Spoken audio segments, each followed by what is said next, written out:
हाँ जी बच्चों, तो आज रीनीट का एग्जाम हुआ था, आपको पता होगा 1563 बच्चों का, जिसमें शायद कुछ 750 बच्चे नहीं अपीयर किए एग्जाम में, एब्सेंट थे, है ना। तो अब अगर वो एब्सेंट थे, इसका मतलब जो स्कोर उनका आ रहा था उन्होंने उसको एक्सेप्ट कर लिया है विदाउट एनी ग्रेस मार्क्स, है ना। अब बेटा बात करते हैं एनालिसिस की। तो आज के पेपर में ऐसा देखा गया, देखो इजी मॉडरेट डिफिकल्ट वैसे तो रिलेटिव होता है, बट हमने फिर भी स्टूडेंट के पॉइंट ऑफ व्यू से सोचने की कोशिश की है। उस हिसाब से हमने देखा बेटा कि टोटल इस पेपर में लगभग 29 ऐसे क्वेश्चंस थे जो कि इजी थे, ठीक है, जो बच्चा देखे और उससे हो जाए। 16 क्वेश्चंस में थोड़ा दिमाग लगाना पड़ता, फॉर्मूले लगाने पड़ते, थोड़ा सा सोचना पड़ता, और 5 ऐसे क्वेश्चंस थे जो कि थोड़े से बच्चों को डिफिकल्ट लगे होंगे। अब इस डिफिकल्ट में बेटा एक क्वेश्चन मैं आपको बताता हूं जो कि थोड़ा कंट्रोवर्शियल भी हो सकता है।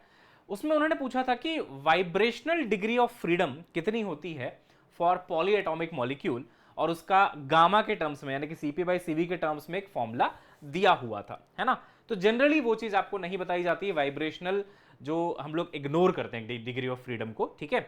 हम लोग सिर्फ कौन सा लेते हैं बेटा, एक ट्रांसलेशन वाला लेते हैं, एक रोटेशन वाला लेते हैं, उसको जोड़ के बताते हैं आपको, ठीक है। तो एक वो क्वेश्चन है जो थोड़ा सा आप कह सकते हो सिलेबस के बाहर से कुछ है वो, बट एनीवेज तो ये आपको अगर टोटल करेंगे आप 50 हो जाएगा ये। तो इस तरीके का कुछ डिस्ट्रीब्यूशन रहा है बेटा, है ना। अगेन मैं बोल रहा हूं, हो सकता है किसी बच्चे को 50 के 50 बहुत ईजी लग रहे हो सकता है किसी को 40 बहुत ईजी लगे हो, 10 थोड़े से 5 मॉडरेट 5 डिफिकल्ट लगे हो, वो डिपेंड करता है। बट हाँ, हमें जो लग रहा है ज्यादातर बच्चों को ऐसा ही लगा होगा, ठीक है। 29, 16 और 5, राइट। तो बैलेंस्ड पेपर था। लेकिन अगर आप इसको कंपेयर करोगे बेटा, जो नीट 2024 हुआ था, है ना, उससे अगर आप कंपेयर करोगे तो मैं कहूंगा इस पेपर से थोड़ा सा ये बेटर पेपर था, मतलब थोड़ा सा डिफिकल्टी लेवल ऊपर था इसका, है ना। कुछ क्वेश्चंस इसमें ऐसे डाले गए थे जिसमें आप या तो टाइम ज्यादा लगा बैठोगे या तो आप थोड़ा फंस सकते हो। तो ये पेपर काफी स्ट्रेट फॉरवर्ड था, लेकिन इसमें थोड़ा सा कुछ कुछ चीजें ऐसी ट्वीक करी गई थी। तो आप कह सकते हो सीधे शब्दों में कि हल्का सा डिफिकल्टी लेवल बढ़ा था इससे। हालांकि ऐसा नहीं है कि बहुत बहुत ज्यादा डिफिकल्ट पेपर, ऐसा भी नहीं है, ठीक है। चलिए बेटा अब आगे आते हैं, किस चैप्टर से कितने क्वेश्चन आए। तो यूनिट्स देखो आजकल सदाबहार चैप्टर हो चुका है, 3 क्वेश्चन आए बेटा। मोशन एंड 1D से एक आया है, 2D से कुछ नहीं आया।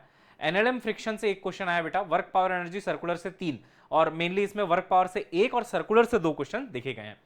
हॉरिजॉन्टल सर्कल में वॉल करने वाला, है ना, टी बराबर एम आर ओमेगा स्क्वायर। उसके बाद सेंटर ऑफ मास से क्वेश्चन नहीं है, कोलिजन से एक क्वेश्चन है बेटा।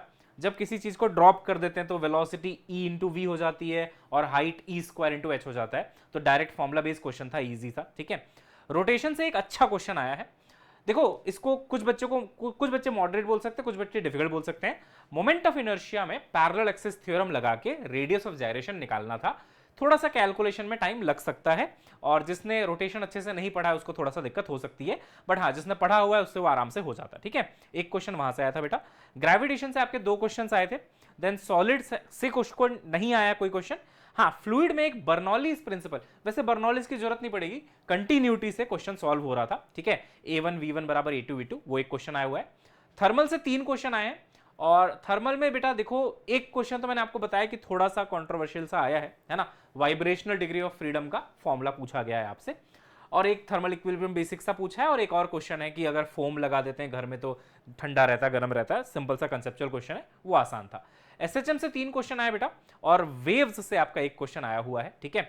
अच्छा, अगर मैं बात करूं बेटा कि ग्राफ से एक क्वेश्चन आया है, सो उसमें क्या था कि एक इक्वेशन दिया हुआ था और पूछ रहे थे इसमें से कौन सा ग्राफ बनेगा, पैराबोला बनेगा, क्या बनेगा, ऑसिलेटरी मोशन होगा।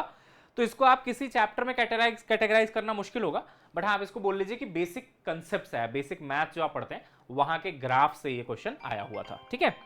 अच्छा, अब बेटा देखो इलेक्ट्रोस्टैटिक से 2, कैपेसिटर से 3, करंट से 3, मैग्नेटिक इफेक्ट से नहीं आया, बट मैग्नेटिज्म मैटर से 4 आ गया, ईएमआई से 1 आया, एसी से 2, ईएम वेव से 2, रे ऑप्टिक्स से एक थ्योरेटिकल क्वेश्चन आया, दैट्स इट, ठीक है। वेव ऑप्टिक्स से बेटा 2 क्वेश्चन आए इंक्लूडिंग पोलराइजेशन। मॉडर्न से 5, और सेमीकंडक्टर और लॉजिक गेट से 4, जिसमें सिर्फ लॉजिक गेट के 2 क्वेश्चंस पाए गए हैं, ठीक है।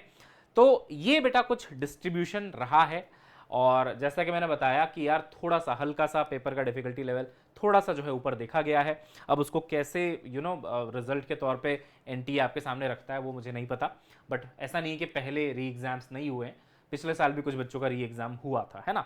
तो they know how to manage all this. But फिलहाल तो तलवार इस बात पे अटकी हुई है कि क्या फाइनल वाला रीनीट होगा नहीं होगा। तो देखो वो तो अब छोड़ दो अथॉरिटीज़ के ऊपर, हमारा कोई हाथ उसमें है नहीं बेटा, हम तो पढ़ाई पे फोकस कर सकते हैं, है ना। अगर इस पेपर का डिस्कशन आप चाहते हो तो कल मैं इसका पेपर डिस्कशन भी लाइव आपके सामने ले सकता हूं। Do let me know in the comment box, ठीक है। तो ये था बेटा इस पेपर का पूरा analysis. I hope you are clear about it, है ना। चलिए मिलते हैं बेटा, बाय।